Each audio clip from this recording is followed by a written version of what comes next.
You got something else? What happened? There's a ball been right in here. We picked up something from Bill, and so I wanted to get those pictures developed. So you're on the same film, so tomorrow I should have it. Call your attention to the three special events we have here this month, and one of them is this Saturday when the Music Box Society visits, and then two of them are next weekend. There's one Saturday and one Sunday. The Saturday group is the Cadillac LaSalle Club from the Philadelphia area, and Sunday is somewhat unknown. Is Richard gone? Yeah, Richard left. Richard's the only one that has any insight, if anybody does, on that Sunday group. It's a Wilmington Friends School group of young alumni with their children, as I understand it, and I don't quite know what to expect. But I believe they want to come and pick No, up on that's the after. ground. Yeah. We promised to run the train and the mountain wagon if it develops. It wouldn't surprise me if they don't get enough people and they may cancel, but I don't know that. So, getting to this Saturday, we're not going to run the train, but we are going to run the mountain wagon, and we need at least 6 if we can get that many volunteers for this Saturday.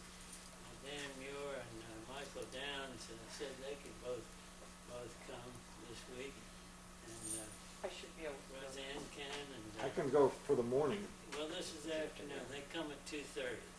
So that's when we'll need people maybe from 1:30 on till about 4 o'clock maybe. Dean can come. Alan can come. And Jerry Novak will come too. Jerry will come. Well, we should be in good shape. I can maybe come in the afternoon too. Well, we should be in good shape. And I just said to Dan and Michael here that there are about 100 in the group, and so it's more people than we'll have in the groups the following weekend. And if circumstances were a little different, we would try to run the train, but it's just impossible to do track work in 40-degree weather out there on the ground for someone my age anyway. So I'm just not ready. But the following weekend we will try to run.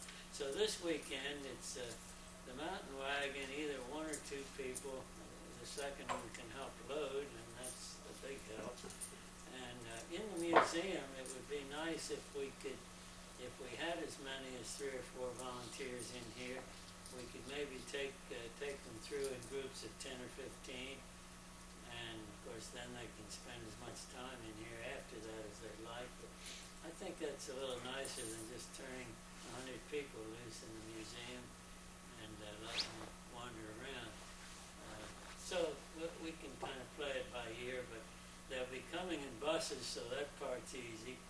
Buses will just pull in the parking lot across the road, and the folks will walk in, so we won't have any parking problem. Is the Cadillac Club coming in buses?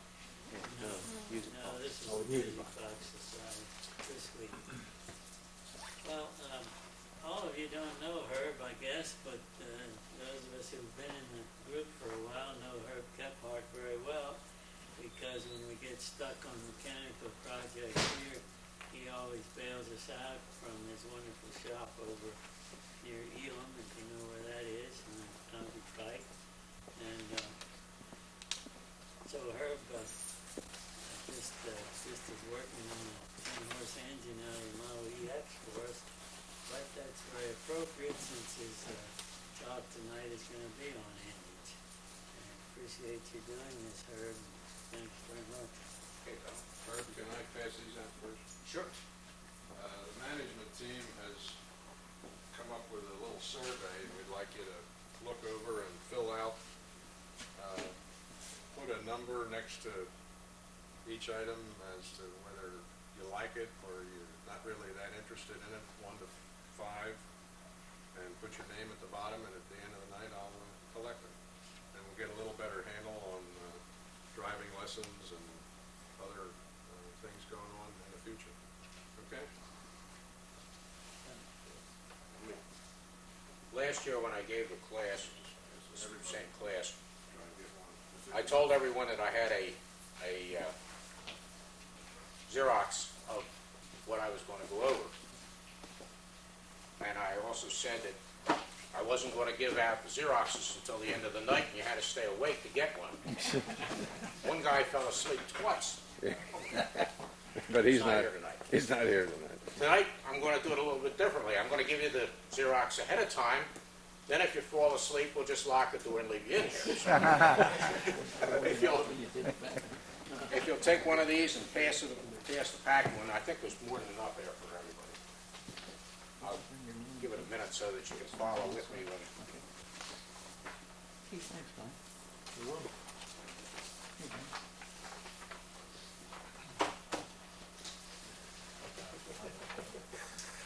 A 5 means you're not interested, or 5 means you are? Check the very bottom of that.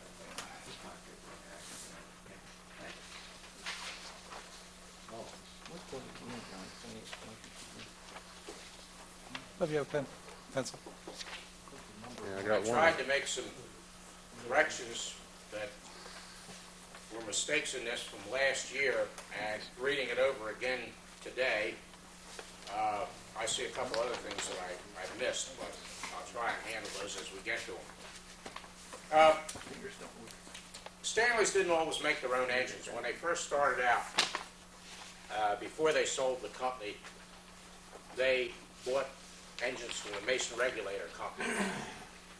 And Tom's not really sure when they started making their own engines, but the earliest cars were chain-driven. The locomobiles were chain-driven, and they were the ones that would have the Mason engines in them.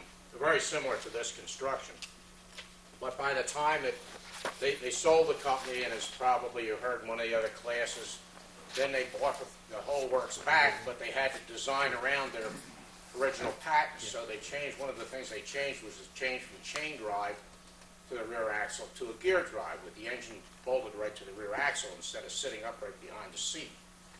And about that time is the, thanks Bill, about that time is the time that they started building their own engines.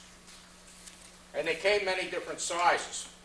This, Tom, this is what, 2.5 by 3.5? 2.5 by 3.5, and it's like 6 horsepower or something like that? Yeah, something like that. It's like the engine in the little 19.2 car. Yeah, this is basically a tiller car engine. This, even though it does not have a cylinder block on it, which would sit here, is a 10 horsepower engine. Most common are the 20 horsepower engines, and the Mountain Wagon and the 87 have a 30 horse engine. And they're all, design-wise, they're all the same. The parts differ in size, but they don't differ in shape, and they don't differ in function. And there was a couple little changes I made along the line, but nothing really significant.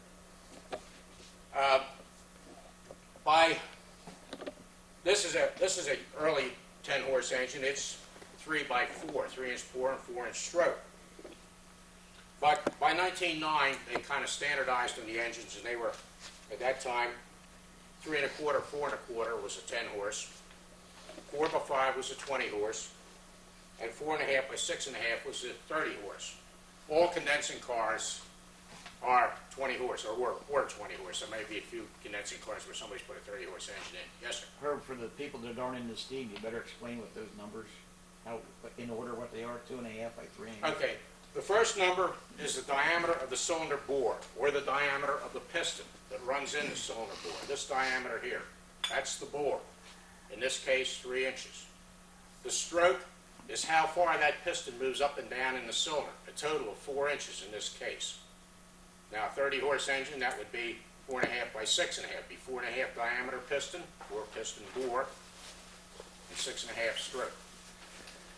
Incidentally, if at any point along the line, please, if you got a question, you got a comment, or I'm not making myself clear, or I'm talking too much, feel free. 10 horsepower cars were listed up until 1914, and after that year, the 30 horsepower engine was only used in the Mountain Wagon. And they listed a Mountain Wagon up until 17, and in fact, there's a picture down there on the wall of a Mountain Wagon with a condensing radiator on it. Apparently very few, maybe only one of those were built. But after 15, most of mountain wagons were built before 15, and after 15, mountain wagons are rather rare, 16 or 17. Did you ever run into a 16 or 17 mountain wagon, Tom? No, no. Okay, so you know they're rare. Tom never ran into one. The construction of the engine on page 2. It's a two-cylinder.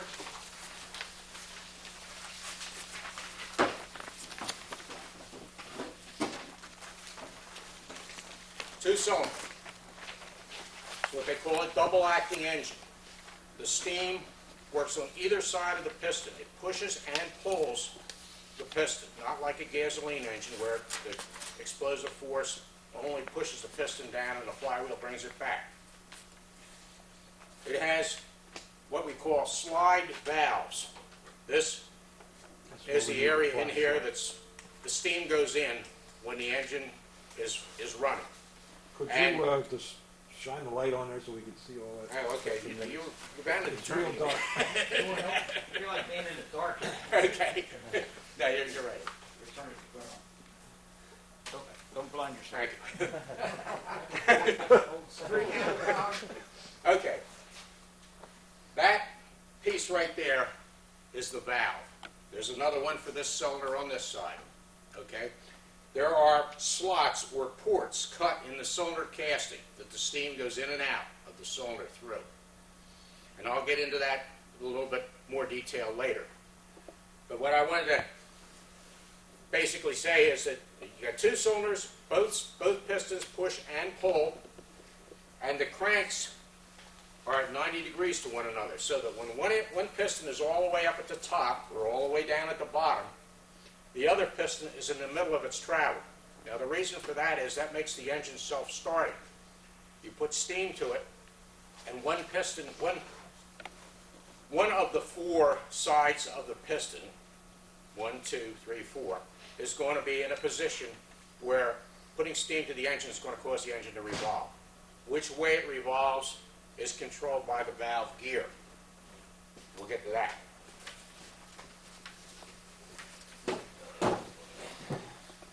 Can we put a question? Now, Can we ask a question there? Yeah. Are you gonna get to later where the steam comes in, where it goes out?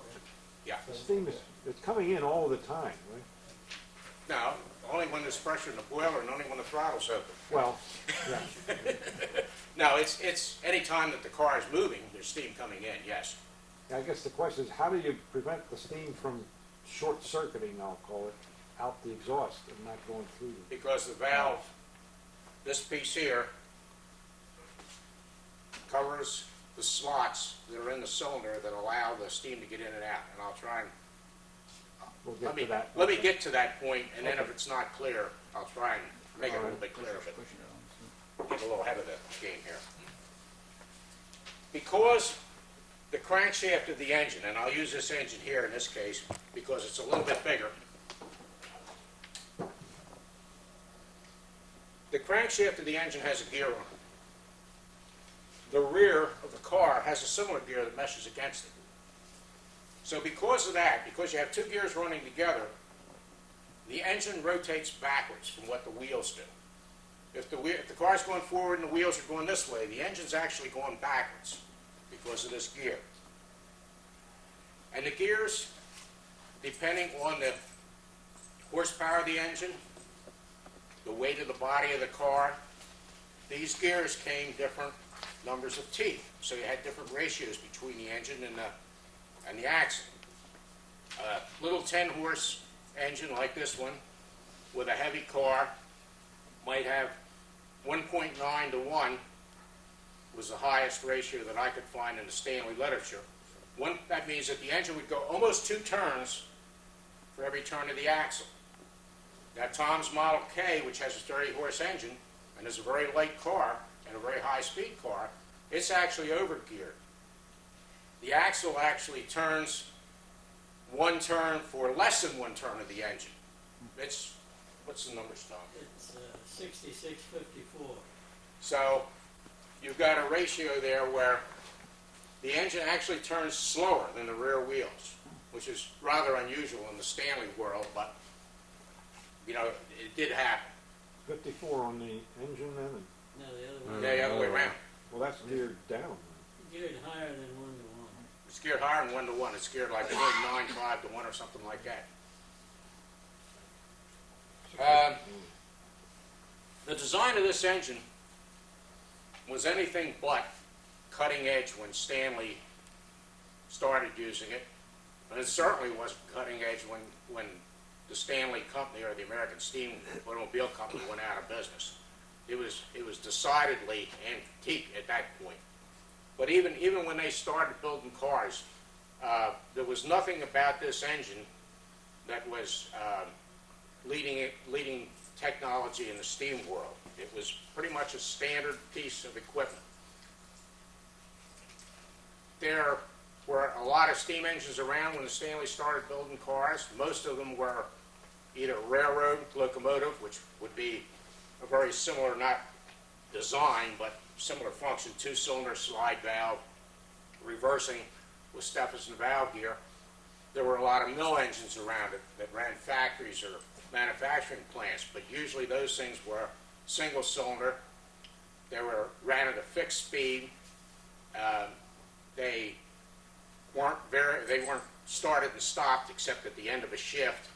So they were a totally different concept, even though they still ran on steam, and they may still have had slide valves.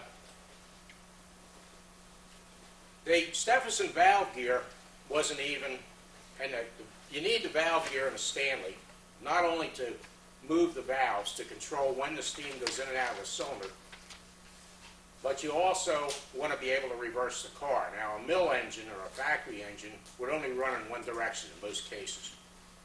So a simple eccentric on the crankshaft to work the valve back and forth would suffice there. But because you want to be able to back up with a locomotive or an automobile, they had to come up with an arrangement. And the arrangement that the Stanleys chose was done by a fellow, an Englishman by the name of Stephenson back in 1830, or about then. And that's this business here with these struts here, these valve eccentric rods that come up, and this is the reversing mechanism that when you step on the pedal and you go from forward to reverse, or you go into hookup, it actually moves these links. We'll get further into that in a minute. But by the time that the Stanley started, actually by the turn of the century, I shouldn't say by the time the Stanley started, but by the turn of the century, the Stephenson valve gear was decidedly archaic. There was a lot of other valve gears that the railroads were using that had certain advantages over the Stephenson valve gear. Marine engines seemed to hang on the Stephenson valve gear for a long time. I think the Titanic had Stephenson on, at least on the low pressure cylinder. But the railroads got away from this valve gear because it does have one basic deficiency, which we'll get to. Up until 1908, all the Stanley engines were what we call dry engines. Now, they weren't dry in the sense that they didn't get lubricated at all. They were dry in the sense that you have a bunch of little doors in the copper engine case that you had to slide open and go in there with a squirt can every 40, 50 miles, whatever, and oil everything that moved. And it wasn't an easy job, particularly if you were laying in the dirt in the road. So after 1908, they designed the engine case so that it would hold oil. And you put a quantity of oil in there, and as long as you maintain that quantity of oil in the case, it'll lubricate all of the moving parts of the engine except the pistons. And it'll also lubricate the rear end of the car, okay, as long as you keep that case full of oil, or up to the proper level of oil. The old case on the dry engine really didn't do anything except keep dirt out of the mechanism, keep, small rodents and stuff like that out of the mechanism, rocks and stuff. And in actual fact, got in the way of oiling the thing. So,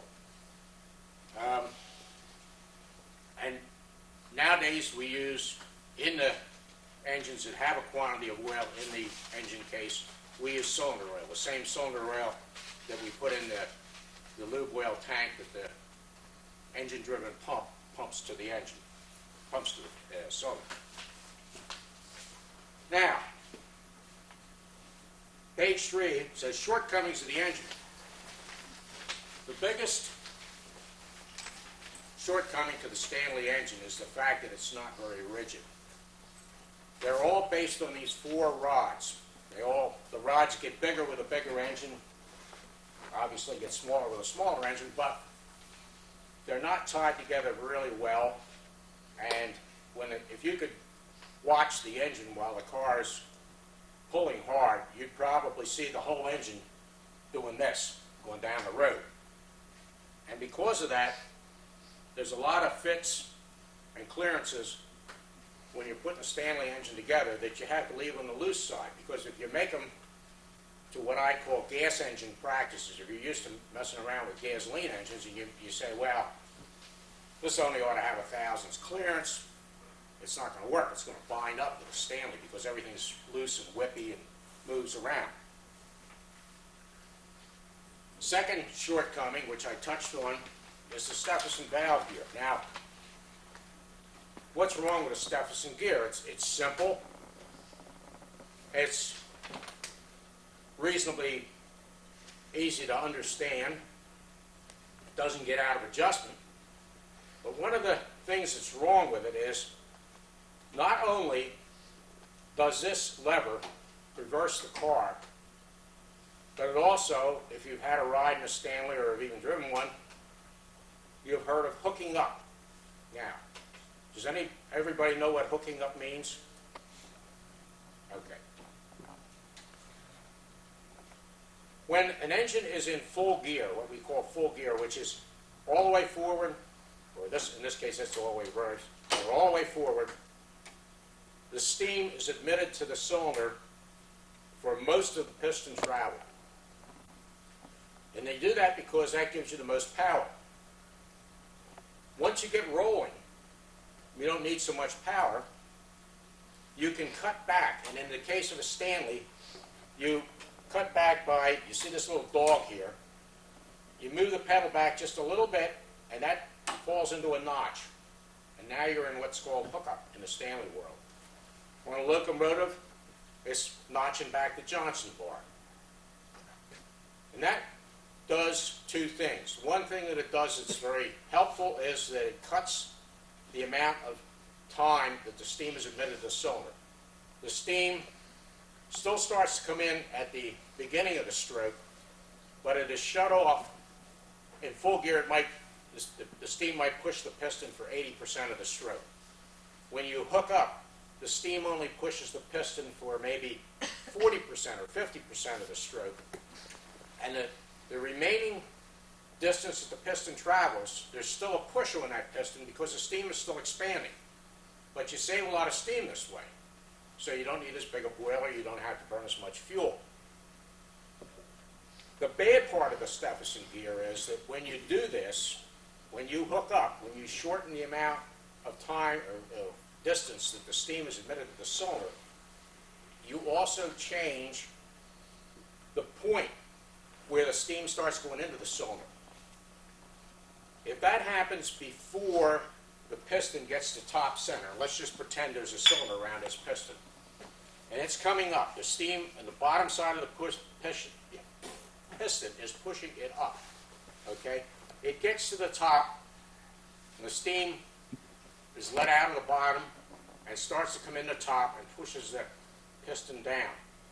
If the valve gear opens the steam admission before the piston gets to the top, that's called lead in the steam world. As you increase the hookup, or you increase the amount of cutoff in the railroad world, Fred, you also, with a Stephenson gear, you increase the lead.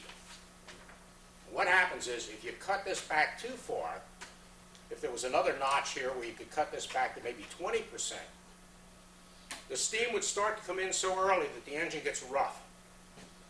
And you'll hear Stanley people talking about, it's too much hookup, the engine's rough. And that's why. The steam is coming in too soon. It's like having the spark too far advanced in your car. Car knocks. Steam engine does the same thing. Other valve gears don't do that. The Washington's valve gear that's on Tom's 2484 engines, locomotives, that does not do it. The Joy valve gear that White used, that does not do it. There's several other valve gears. In fact, I think Stephenson's the only one that does do it. Aside from that problem with lead, there's no such thing as too much hookup.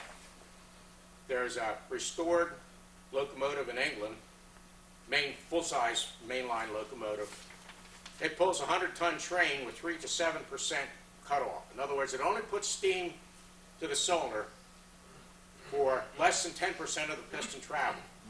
And I think it runs 10% on a 1 in 100 grade.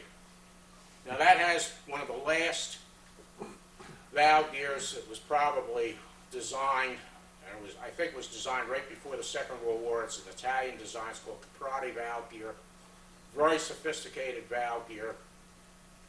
It was tried in this country, and the railroads in this country were very conservative and kind of like the NIH not invented here syndrome, so they didn't adopt it, but the English and the Italians and I think some German engines had Kephart valve gear. You can, providing the engine, I shouldn't say locomotive, providing the engine will pull the load. If it weren't for the fact of the problem of lead, there's no such thing as too much hookup. The more you can hook up, the more steam you'll save, providing you can still pull the load. The other thing, well, I'm getting ahead of myself here.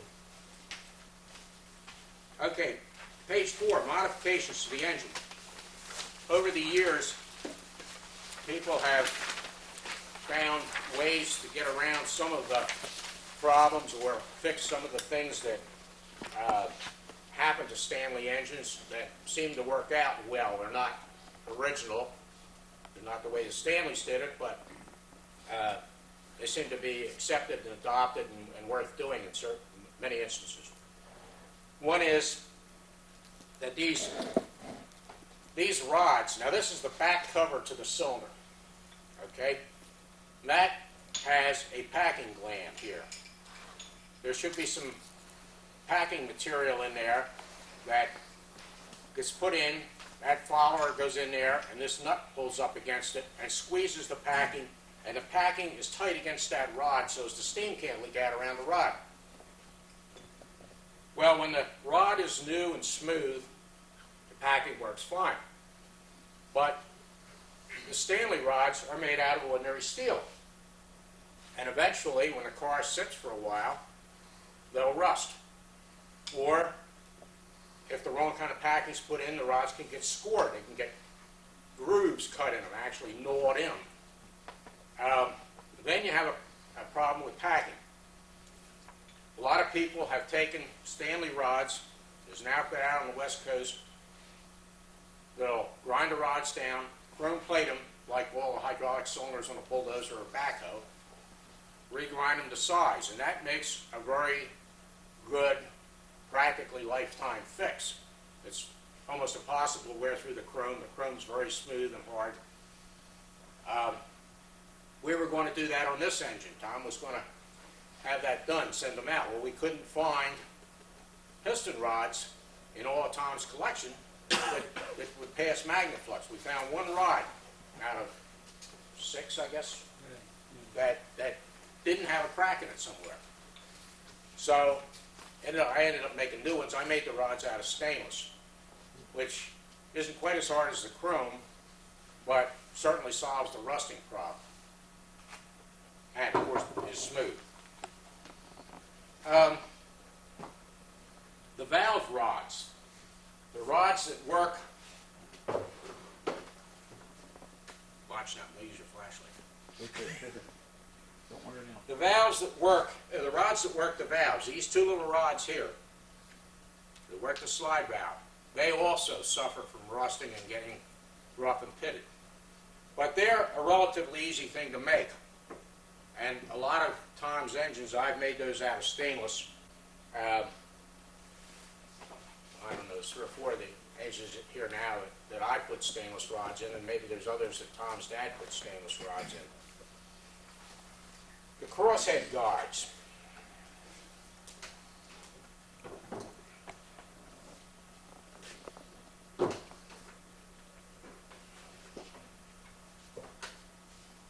This engine has the original Stanley arrangement where it has a single ball, top and bottom, that keeps the crosshead, which is this piece here, running in the guides. That's the anti-friction arrangement. And with a dry engine, that was probably the only thing that they could. With a dry engine, I'm not so sure that you ought to use bronze guides. But later on, in the condensing car era, Stanley changed those to, took that ball out of there. They changed from a ball to a roller, then they changed from a roller to bronze guides. And a lot of people put bronze guides in place of the ball or roller. They're easier to keep in adjustment. By now, most of these roller tracks are pretty torn up over the years. They get brunelled and stuff. And that's a good fix, and we've done that on that 10-horse engine there.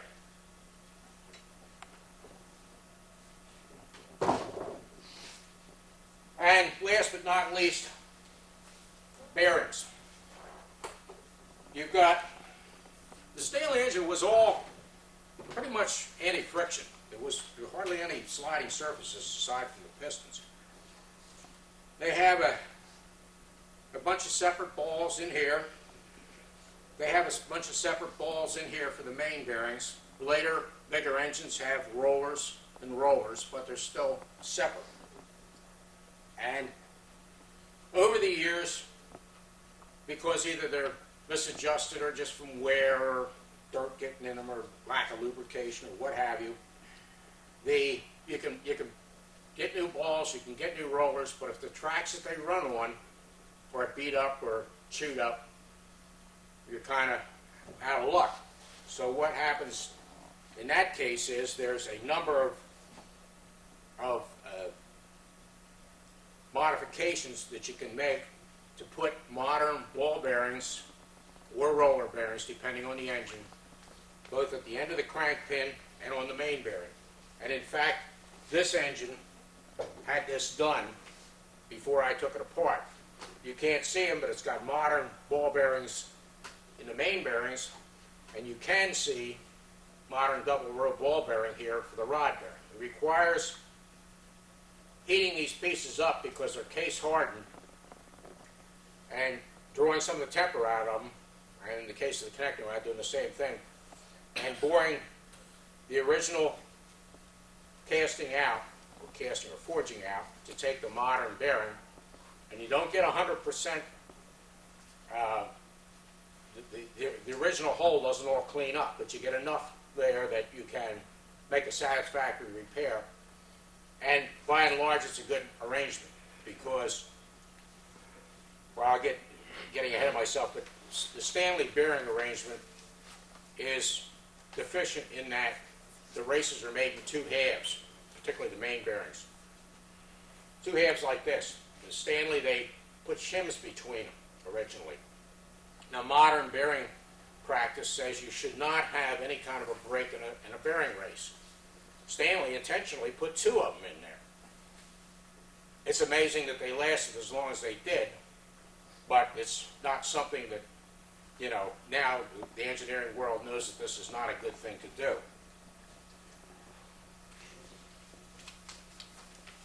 Okay, 5, adjustment and repair.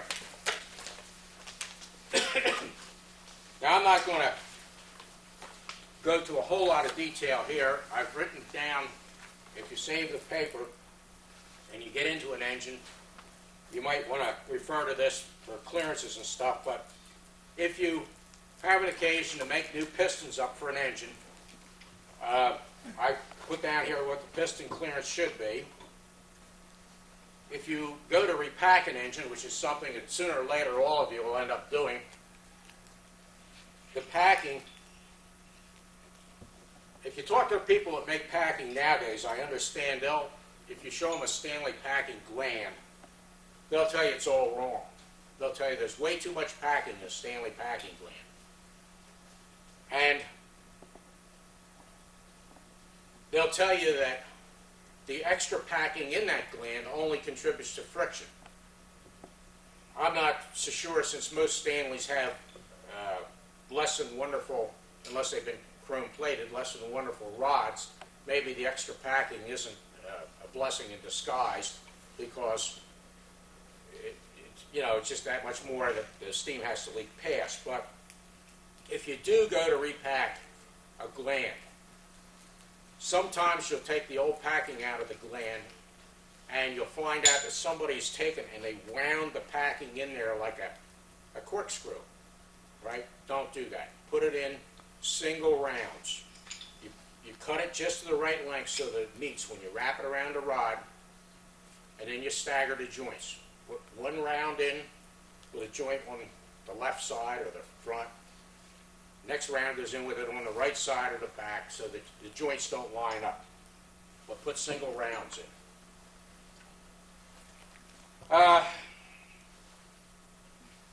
Valves.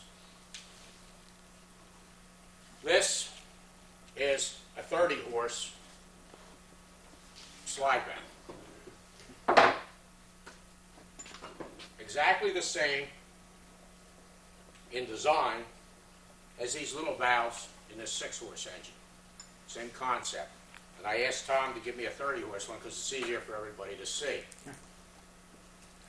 There are 3 slots in this face that this valve rubs up against. It's in the cylinder casting. The 2 end ones go out.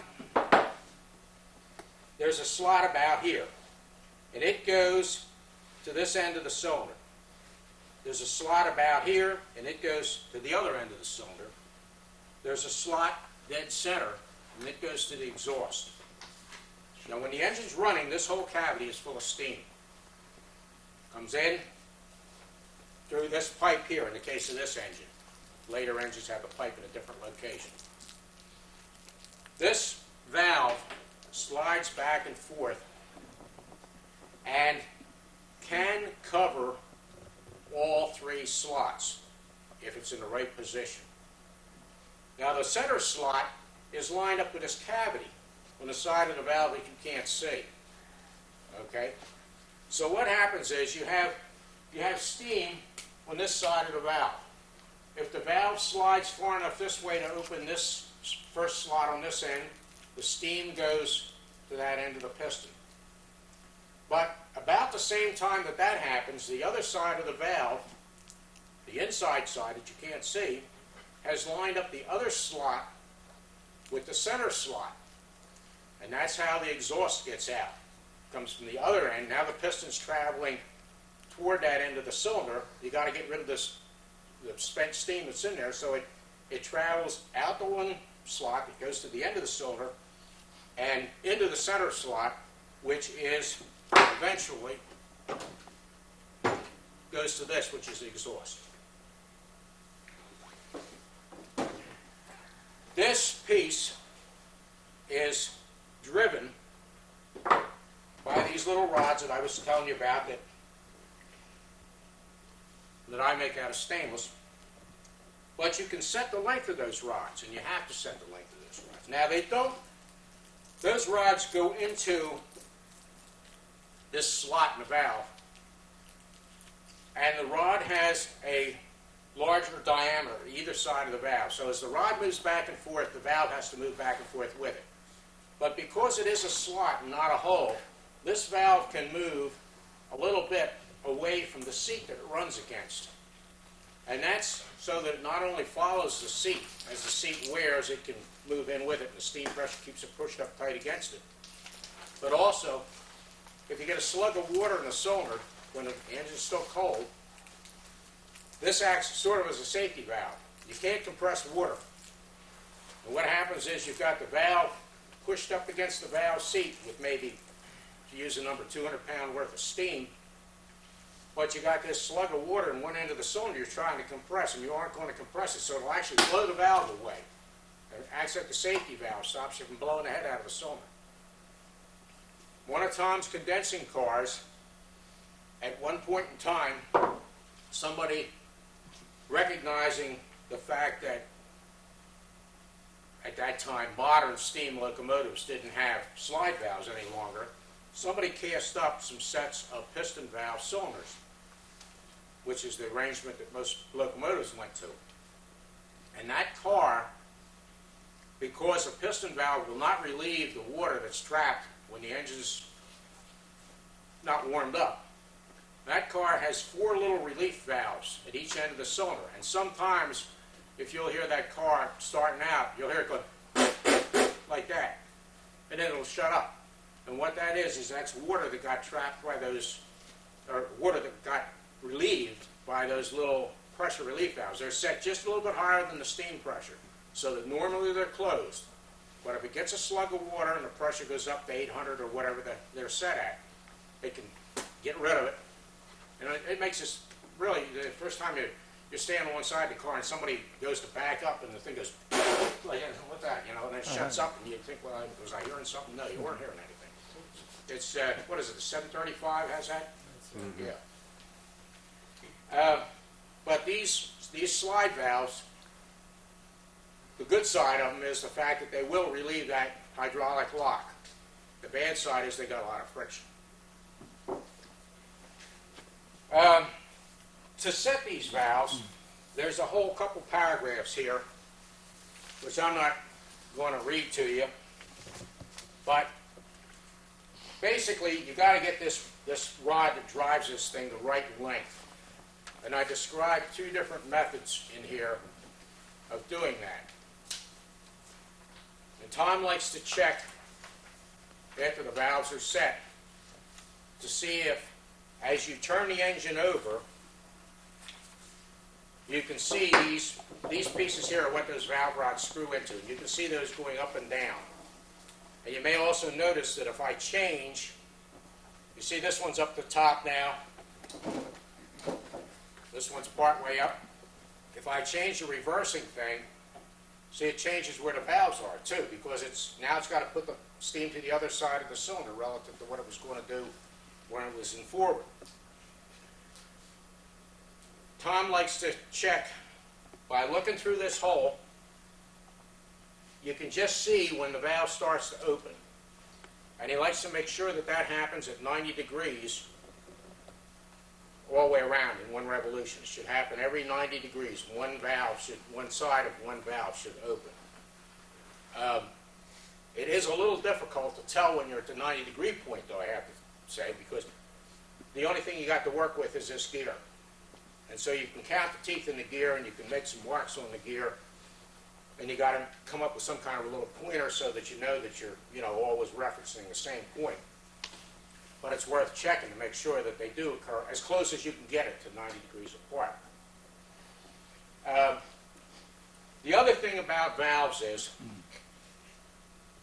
and this one isn't one of them, you'll run into some valves when you take an engine apart. You sometimes run into valves where this face and this face are not the same width. They're enough different that you can see it, and you certainly can measure. In the 730, I think it was, they started that. 735. The middle of the condensing car era. Stanley started playing with changing the width of these seats. Prior to that, apparently they were all uniform. They were both sides were the same for a given valve. And then they realized along the line that because of the geometry of the valve here and because of various things, that the piston rod geometry and everything, without going into a whole big explanation of it, but if you have the piston at top center, let's call it, right, and bottom center, 90 degrees, exactly 90 degrees, isn't exactly halfway down the stroke because of the angularity of the piston rod. And to try and compensate for that, they made one of these valve faces a little bit wider. Now, they did that on the 735, and then they quit it on the 740, according to the service bulletin. And the service bulletin goes into a great long tirade about how to set these unequal width valves. And they tell you that, you know, do this and do this and do this and do this, and then there's a little, in the modern copy of this thing, there's a little note by somebody that Fred Marriott, who was the guy that set the record on Ormond Beach, and also was a great Stanley mechanic long after the factory was history. This guy that copied this thing said, well, Fred Marriott said, that's nice, but I set them equal anyway. You can't tell, if you're looking in here, you can't tell which kind of valves the engine has unless you take them out. But if you do take them out, you have occasion to take them out, and you find that they have a wide face and a narrow face. The wide face goes to the front. Now, I don't think Stanley got, the reason I think that they went from this unequal width valve in the 735 back to the equal valve in the 740 was they got the dimensions wrong. And that's why they went through this great big thing about how to set it, and it's kind of ambiguous and all this stuff. They had the principle right, they just didn't have the dimensions correct. Well, you say, so what? This is only 1 year condensing car that it happened. Well, not so, because over the years people have made castings for these things, because eventually they do wear. And this 10-horse engine has unequal valve. They're not Stanley castings, they're later castings that somebody made, but it has the unequal width faces on the valves. We've had 20-horse, well, 20-horse would be a condensing car. Tom's 87 has unequal width, that's a 30-horse engine. It has unequal width valve faces on it. So remember that the wide side goes to the front. At least you'll have the principle right, even if they didn't get the dimensions right. Do you tell the difference in the way it runs? I never put them in backwards, so I can't tell you. Not Theoretically, between it should be. one with the equal and one with the unequal. Is there? Oh, Does it seem to? theoretically, the unequal one should be better because it, you see, what you set when you're setting the timing on this valve, the only thing you can see is the point where the intake opens. When you're running the car, the only thing you can hear is the point where the exhaust opens, but you can't see that when you're setting the valves. So what you listen for when you're running the car to see if you've got the valve set is what Tom says, does the engine sound square? Does it go chuff, chuff, chuff, chuff? You don't want it going chuff, chuff, chuff, chuff, chuff, chuff. That means that it's not set right. So if you get done setting the valves, and when you're pulling away, not at high speed, but when you can hear each individual exhaust beat, you ought to hear a regular, the thing will be accelerating, understand, but you'll hear a regularity. It'll be a chuff, chuff, chuff, chuff, chuff, chuff, chuff, chuff. You shouldn't be any like, it shouldn't sound like a John Deere in front.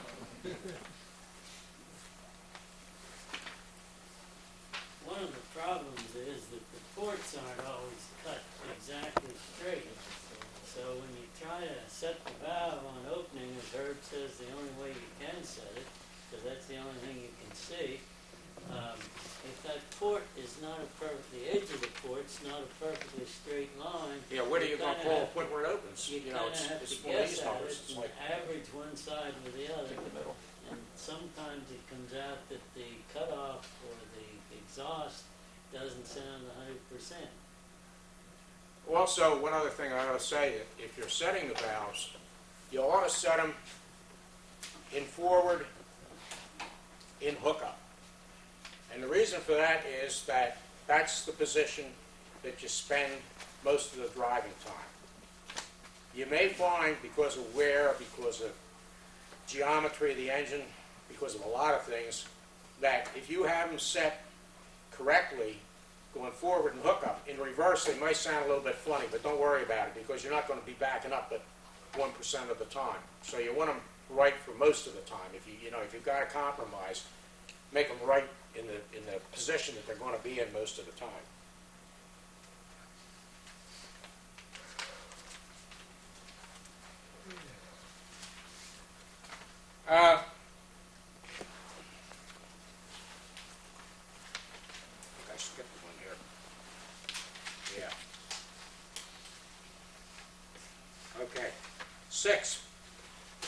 the wrist pins.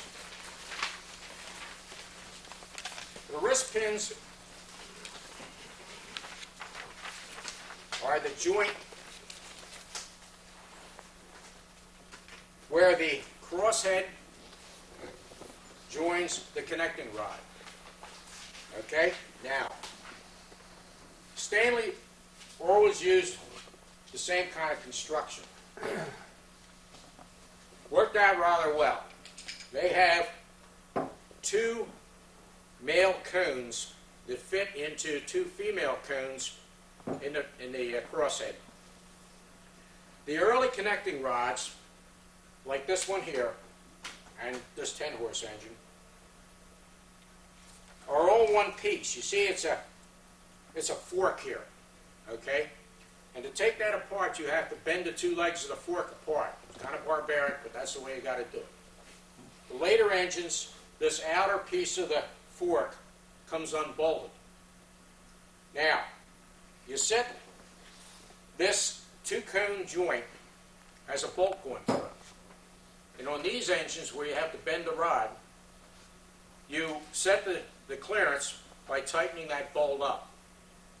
You should have, if the joint is dry, if you don't have any lubricant in there, you should be able to see movement in the joint. The later ones where the side comes off the connecting rod, you can put a shim between the two cones, and in fact that's what you're supposed to do. You put a little washer-like shim between those two cones, and you tighten the bolt up on the shim. Again, you should have some clearance there if the joint is dry. Now, it's hard to tell if you got clearance when you got steam cylinder oil in there, because it's like molasses in there. It's pretty thick and gooky, but you got to have some clearance. That joint, if that joint gets too tight, that's one of the things that'll give you trouble in a Stanley engine. If you have the kind that you shim, try to make the shim pack. You'll end up with a number of shims in there no matter what you do. But try to make the shims that you put in there the minimum number of pieces possible. That means using the biggest shims you can. Don't try and make a joint stacking up 25,000 shims. Find yourself something thicker to make a couple of thick shims, maybe like a 30,000 stick shim, and then put a couple of 5,000s alongside of it, or whatever you need. But the minimum number of shims that you can put in the joint, consistent with having the right thickness to the shims, the better off you are, because they won't squeeze up as much.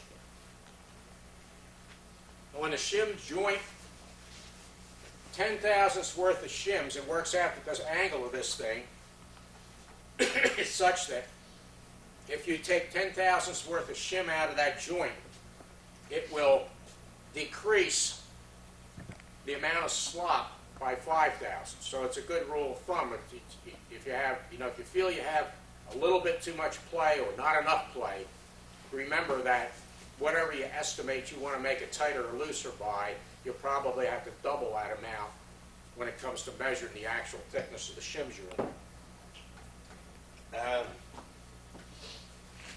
You want to make sure also, if you're setting up an engine, these, particularly on the connecting rods, these cones will wear, and they wear out around, primarily in the fore and aft direction, because that's where all the push and pull is.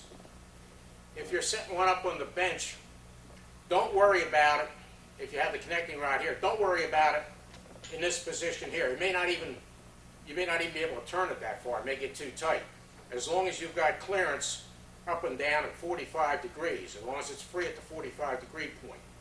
But some of the rods will be so worn, and this hole will be worn edge shaped too, that as soon as you get past 45 degree point, it'll start to tighten up on you. But don't worry about that, because it can never get to that position in the engine.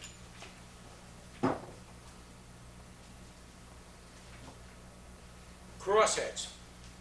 And I touched on this before with the ball bearings. We put bronze bearings in there, but you have to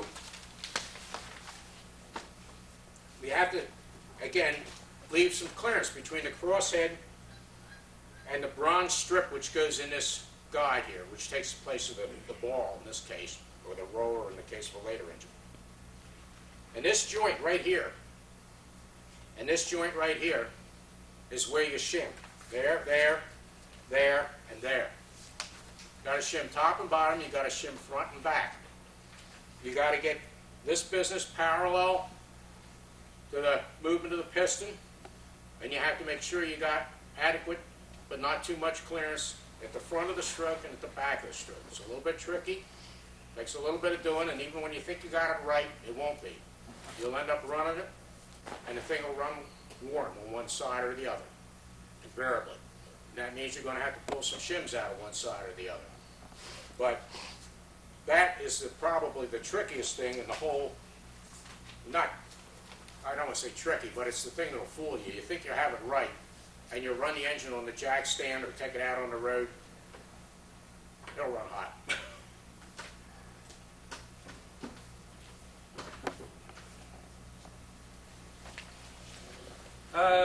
Rod and main bearings. And I touched on the fact that Stanley, here you can see the great big gap that Stanley had, top and bottom, in the main bearing. Well, that's a definite no-no. They don't even see a scratch across a bearing nowadays. But they did it that way, and they put shims in there.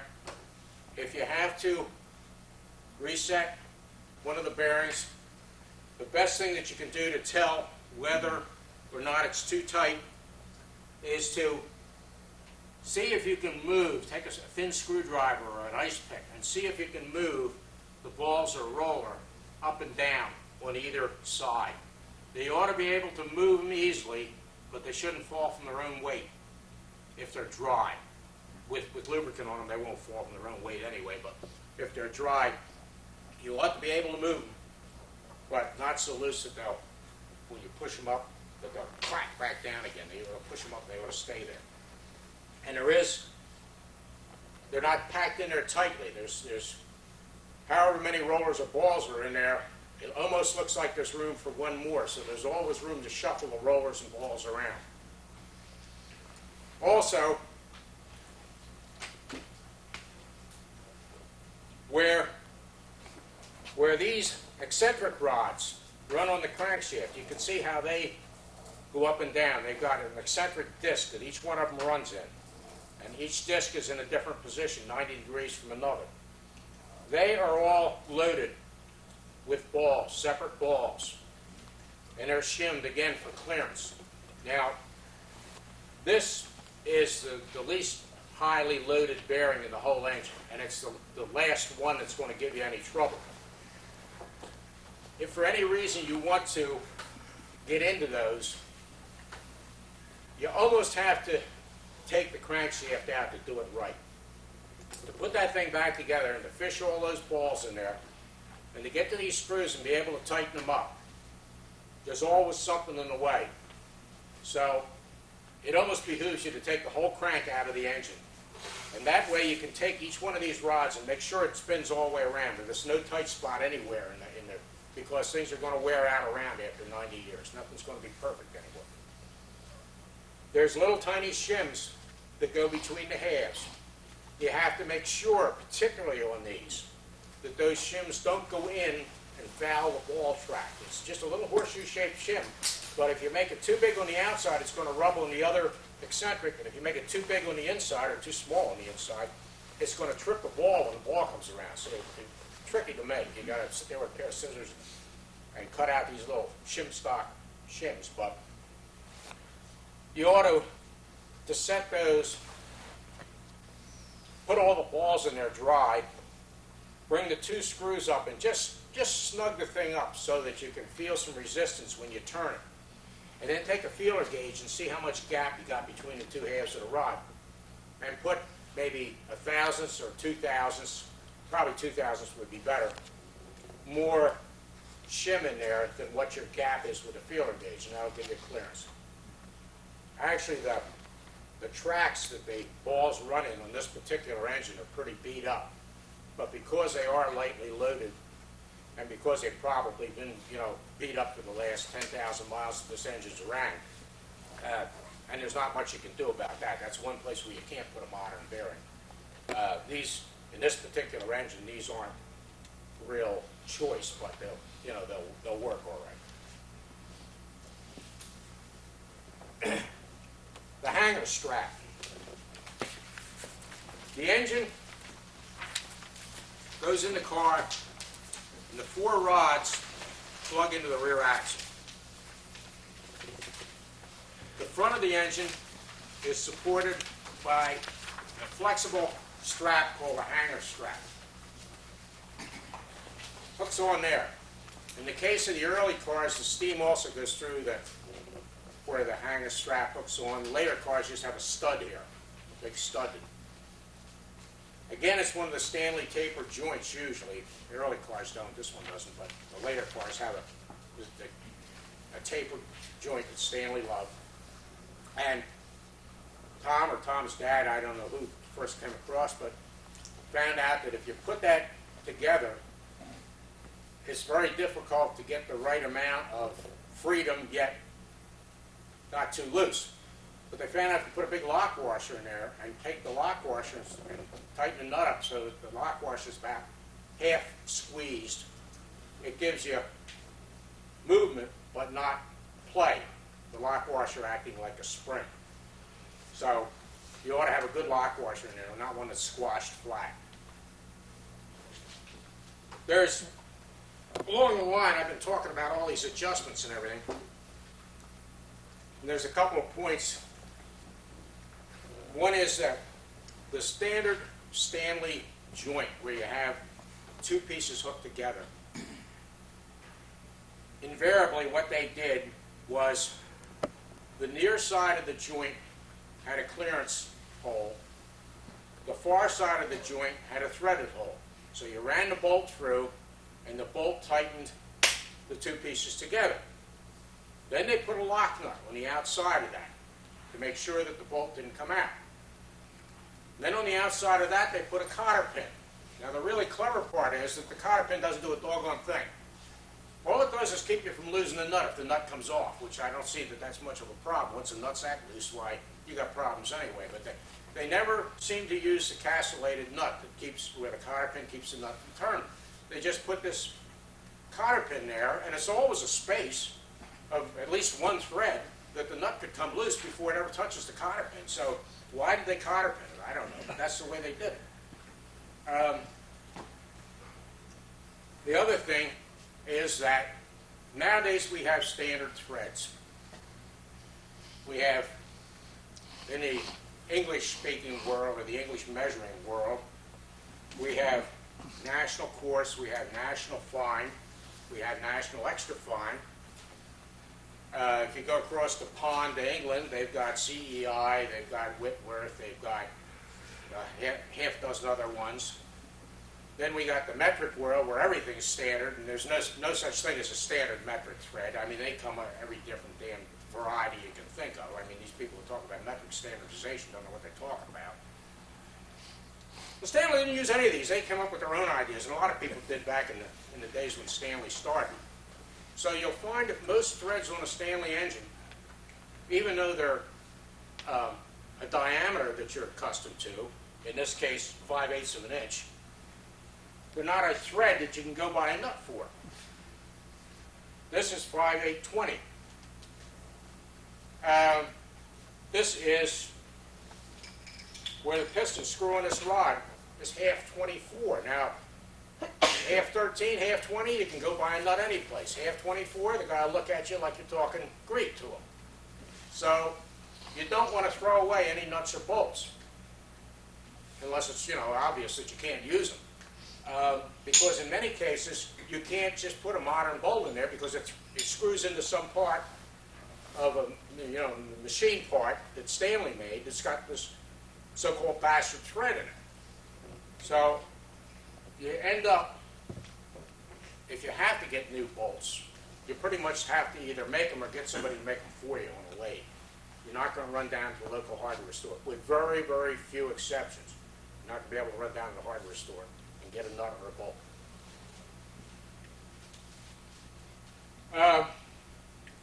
As I said, that the hanger strap holds the front of the engine up. The back of the engine plugs into the rear. And by setting these 4 or 8 nuts, you can adjust the position of the engine relative to the rear and how tightly or loosely these gears mesh. Now, the right thing to measure when you're measuring gear mesh is the amount of backlash between the teeth, which is this action here. Teeth are never jammed in tight to one another. There's always a space, and that space is called backlash.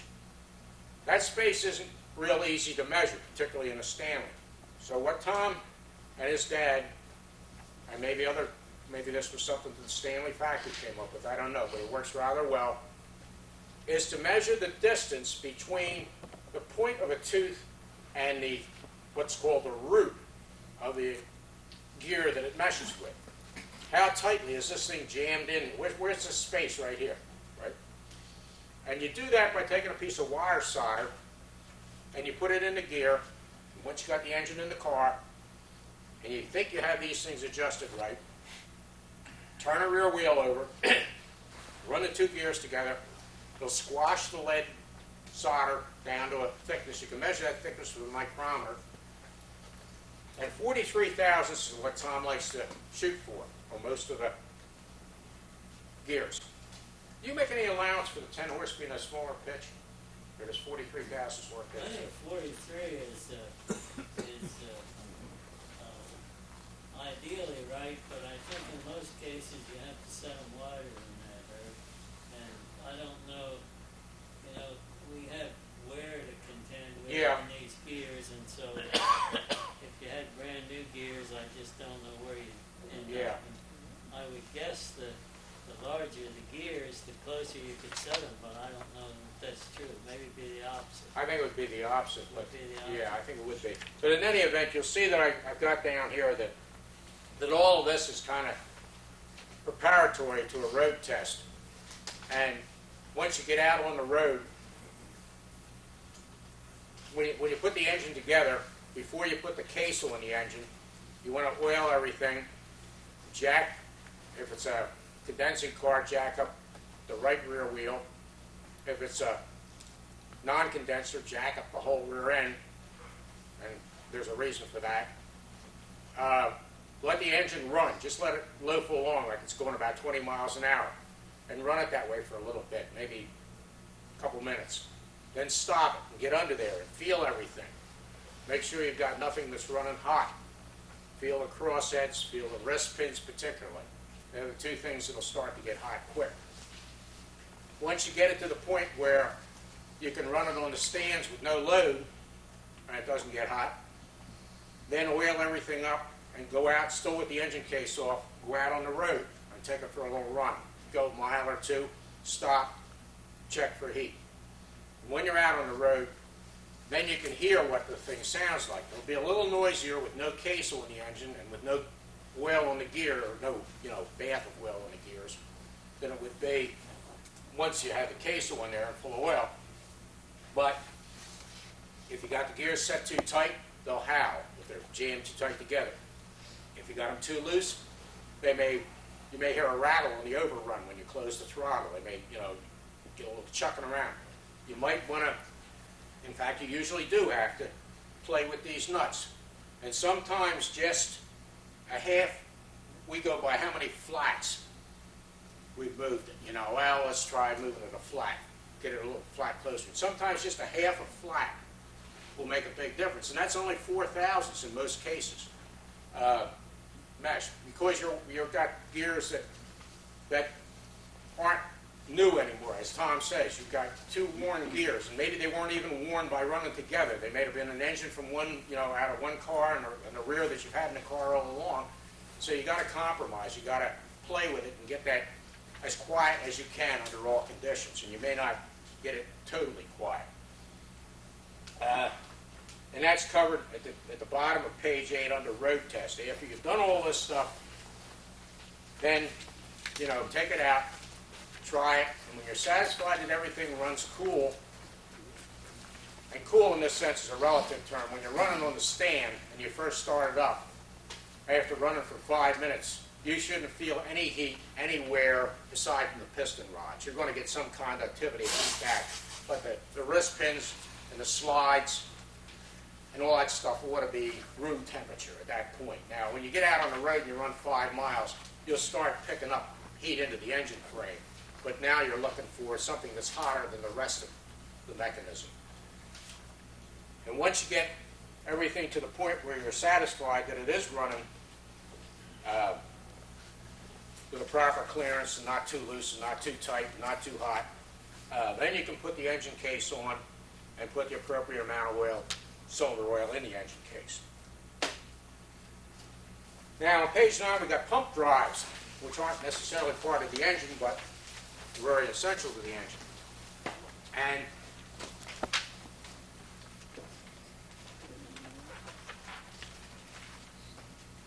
this engine doesn't have now.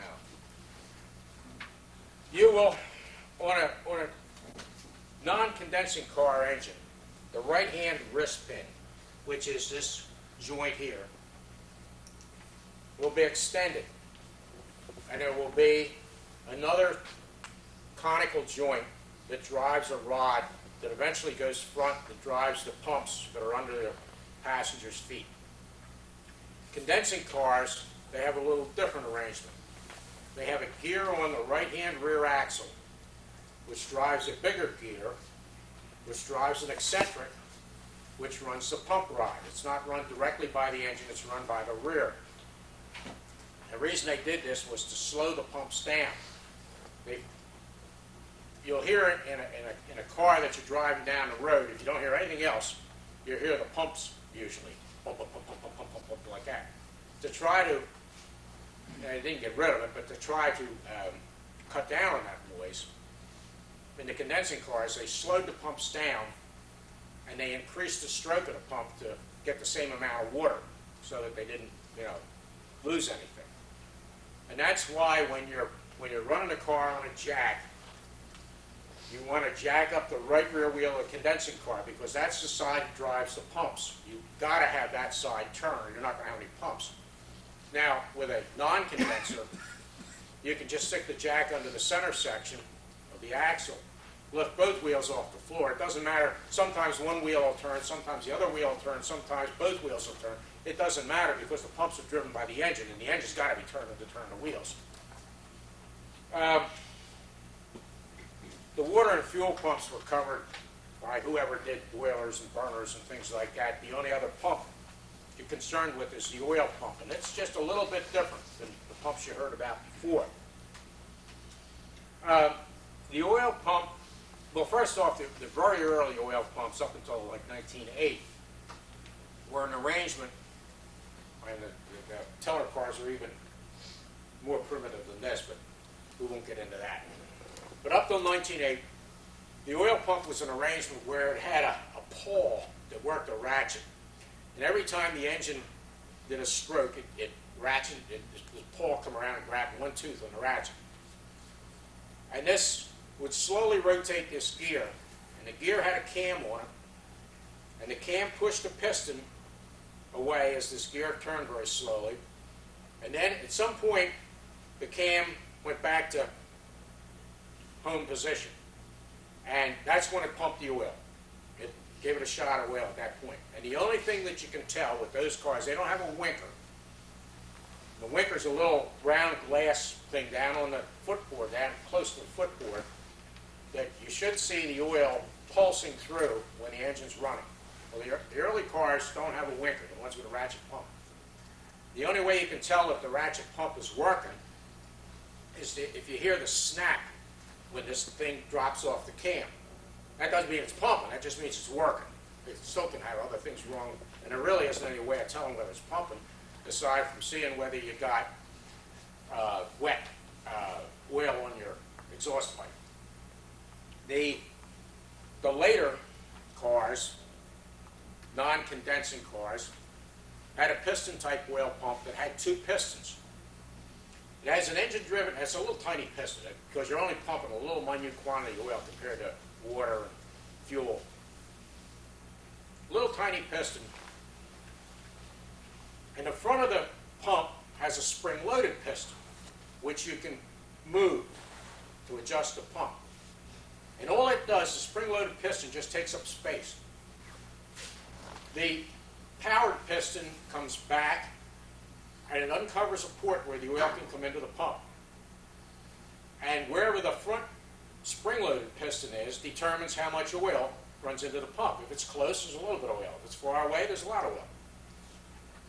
Then the engine-driven piston comes forward, closes the port, pushes the oil and the spring-loaded piston forward until it comes to a port that lets the oil come out of the pump through a check valve. Goes up to the winker. The winker has another check valve in it. Then it goes to the steam pipe. Now, as I say, you can adjust the amount of oil that gets pumped to the engine by adjusting the length of this spring-loaded plunger. But you'll want to change it just a little bit at a time because it takes, the cause and effect takes a long while. A little bit of a movement, if you check right away, you'll swear that you haven't moved it enough. And pretty soon you'll overcorrect for it. So you want to move it just a tiny little bit and run the car some. And if it's still leaving a trail of drops, okay, maybe you want to cut it back a little bit more. Or if it still looks dry when you take this cap off the steam chest, maybe you'll want to give it a little bit more. But don't go too much too soon because it'll fool you. The last of the condensing cars have a mechanical pump that a lot of stationary engines use. It's a brass box. You pour the oil in the box as opposed to pouring it in a little separate tank. And it's got a ratchet lever on it. It's got an adjustment on it. And it's just a commercial item that they bought. And it's it says right on it which way to turn it to increase or decrease.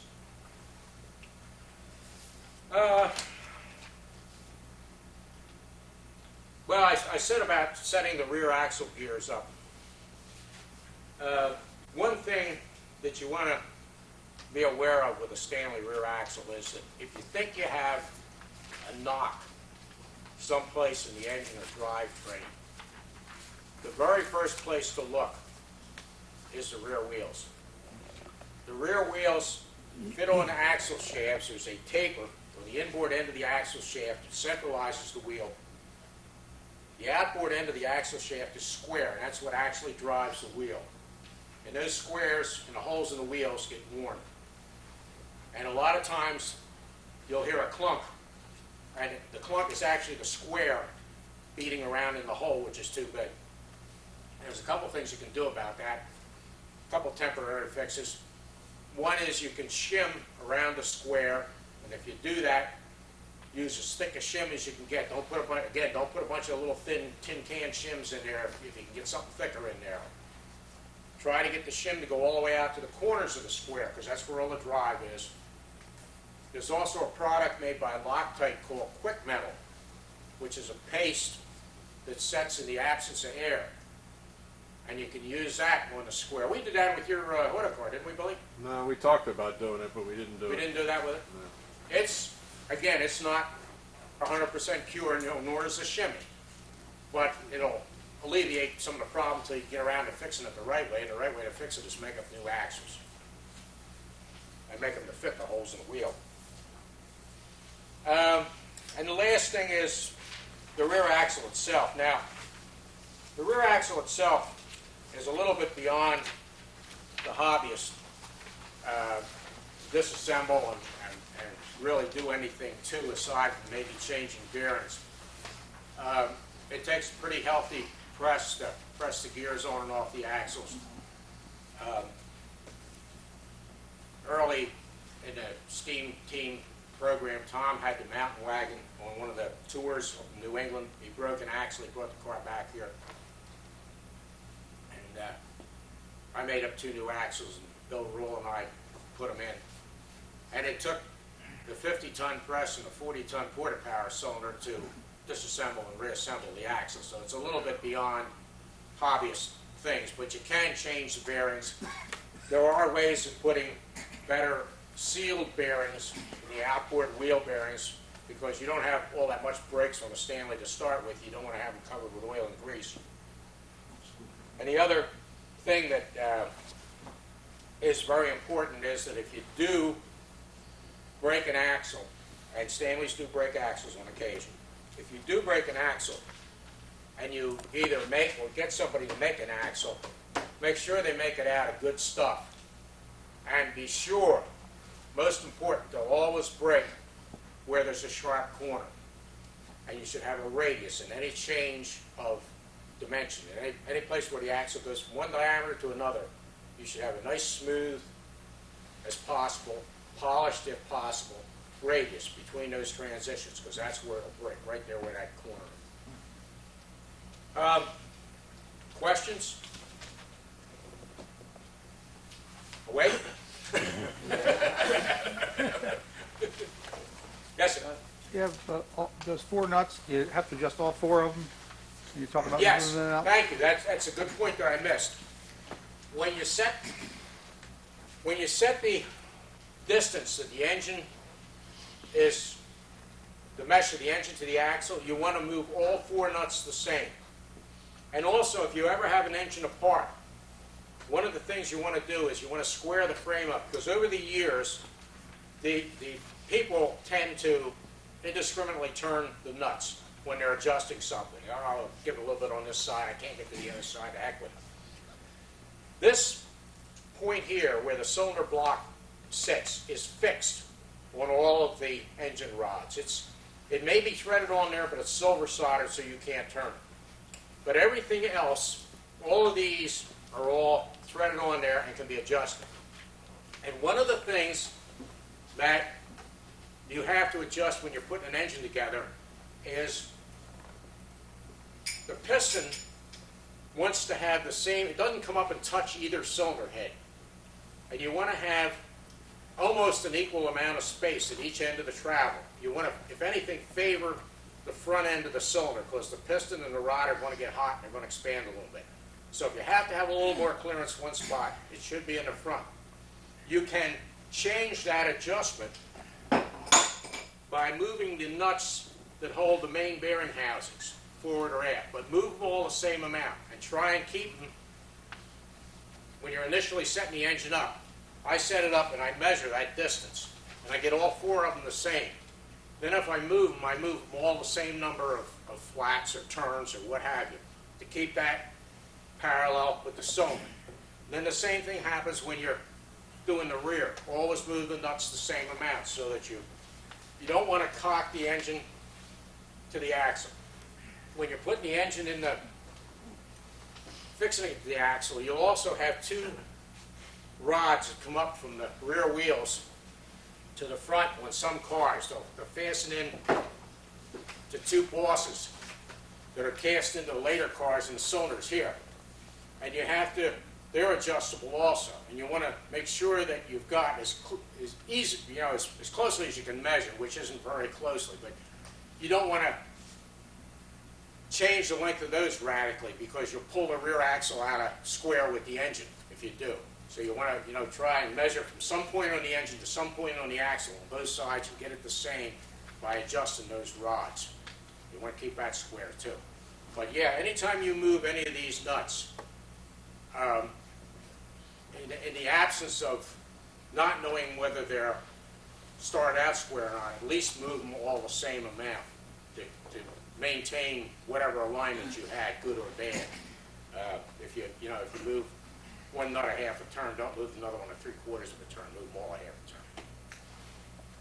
Are the gears standard, or are they all? They're standard in terms of pitch and diametral pitch and the number of teeth. Yes, you can get a commercial gear and turn the rim off of the Stanley gear and shrink a new gear rim on it. So, I mean, you don't have to cut the teeth. They are, that's one thing. They didn't come up with their own gear pitch, at least. They did come up with their own threads, but they didn't come up with their own gears. Yeah, you had another question? His car is a 1909, and Yeah. they were oiling it with the doors. Now, why was that? Because you said 1908 was the Well- last year to dry. One thing you'll find in the Stanley world is there's no definitives. They never made 2 things the same way. And yeah, I know. But usually 8 is taken as the end of the dry edges, right, Tom? Well, I would say a year later, but the 1909 was the intermediate year when they were experimenting with oil running engines, but very few, if any, of your 1909 engines had that front baffle, I don't think. Now, Gene's car, which is Yeah, his doesn't have a 1909, baffle, yeah. you know, it has the aluminum case in the rear and all, so you can fasten the case pretty well at the back end, but the front of the case just goes up on the engine cylinders. Okay, well then, so change your printout thing here from 8 to 9 then, because I stand corrected on that. Well, but some people with 1909 cars, it was in that transition period, and Maybe an early one. they were trying to have oil running engines. 1908 and a half.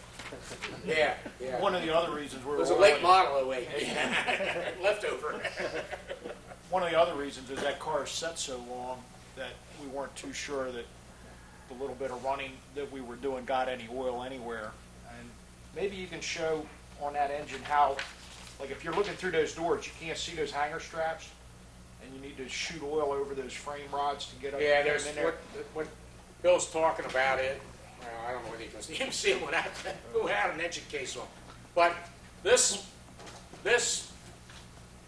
hookup arrangement lifts and lowers these links by 2 straps that go down. When you're get up and are milling around here, you can take a better look at this and come up close and look at it. But all of this stuff in here all moves and all has to be lubricated, but you can't get to a whole lot of it real conveniently through the doors in Gene's or anybody else's dry case engine. It's not, you know, it's not the easiest thing in the world to oil, and I'm surprised that anybody even bothered after the second time. You know, it looked to me like something that the first time somebody would oil it, the second time they'd look, you know, It's all right. and the third time it was, well, it isn't squeaking, so the hell with it, you know. Also, show them the rod that drives the pumps off the engine. Well, I can't, because It's on this engine doesn't have it, and this engine, it's not on it yet, so I can't do that.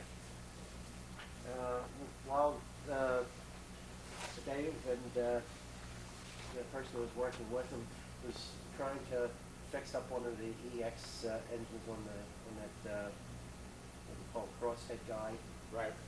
and tried getting the balls back in the thing. We found that you could get the ball back in between the groove if you turn the rod thing 90 degrees to the way it normally sits in the engine.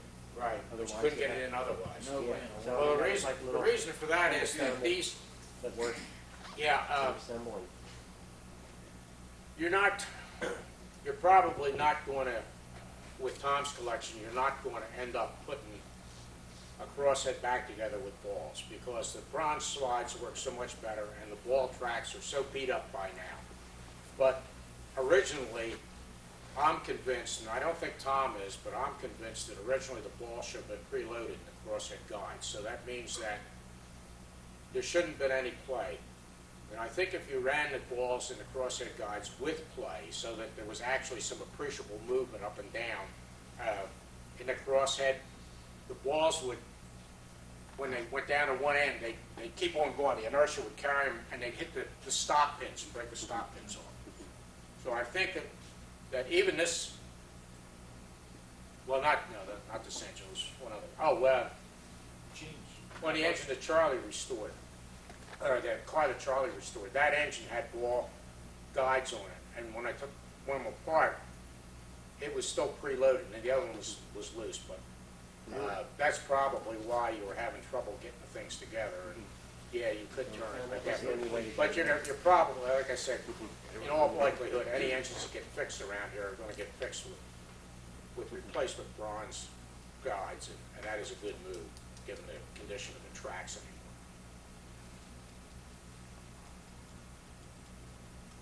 Well, thank you for staying awake.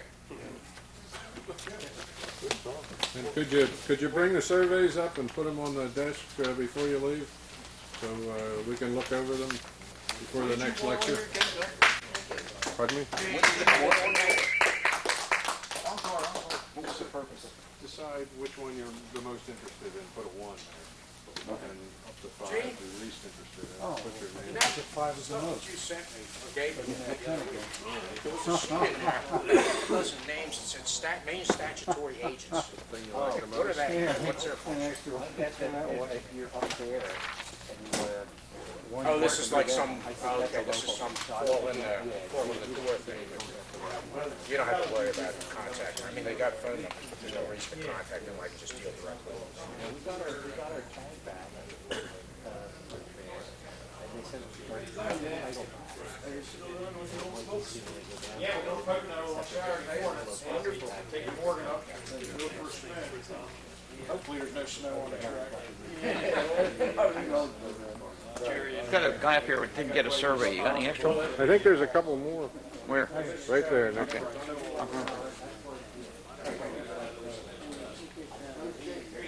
Pretty good. Yeah, they're taking it down. We're going to always take the stop signs. Just a few of us doing all this.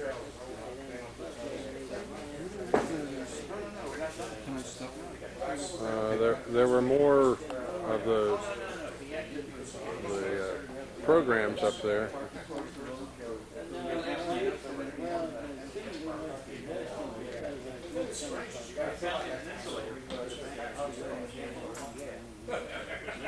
And that's not one of the exemptions on that board. Yeah.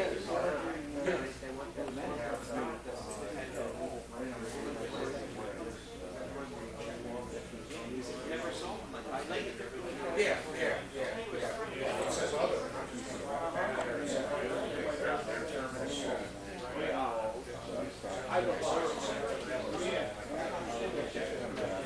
Where anymore?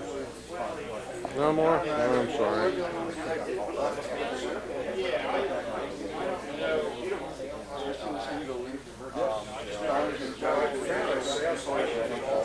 It may have moved on. We never know. They were just sitting there and had their pin down. I'm glad you spoke up. Oh, yeah. Look, come on up here.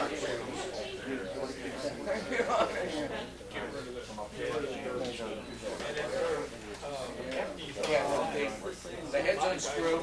Yeah, front head and the back head unscrewed. In fact, this is a back head. They're threaded like that in this sort.